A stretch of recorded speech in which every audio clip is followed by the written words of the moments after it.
मराठी संवाद share news चॅनलला पाहण्यासाठी आजच सबस्क्राइब करा व बेल आयकॉन दाबायला विसरू नका। नवीन व्हिडिओ पाहण्यासाठी आजच आमच्या चॅनलला फॉलो करा। तसेच राज्यात गुटखा विक्रीवर बंदी असतानाही शेवगाव शहरात मोठ्या प्रमाणावर गुटखा विक्री सुरू असल्याचा आरोप नागरिकांकडून करण्यात येत आहे। चहाच्या टपऱ्या, किराणा दुकाने तसेच काही लहान विक्री केंद्रांवर खुलेआम गुटखा उपलब्ध होत असल्याने प्रशासनाच्या कारवाईवर नागरिकांनी प्रश्नचिन्ह उपस्थित केलंय। विशेष म्हणजे काही विक्री केंद्रे शेवगाव पोलीस स्टेशन परिसराच्या जवळच असल्याचा दावा स्थानिकांनी केलाय।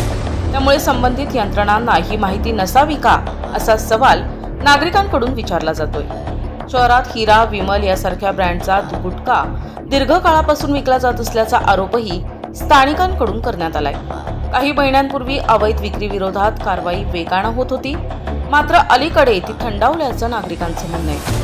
दरम्यान अहिल्यानगर जिल्ह्याच्या पोलीस अधीक्षकांनी अवैध धंद्यांवर कठोर कारवाई करण्याचे आदेश दिल्याची माहिती असूनही प्रत्यक्षात कोणतीही ठोस कारवाई होत नसल्याचा आरोप स्थानिकांकडून केला जातोय।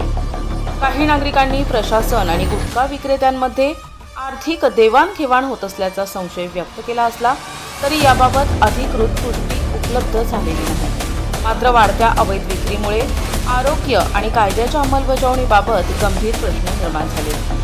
नागरिकांनी संबंधित प्रशासनाने तातडीनं कारवाई करून बंदीची प्रभावी अंमलबजावणी करावी अशी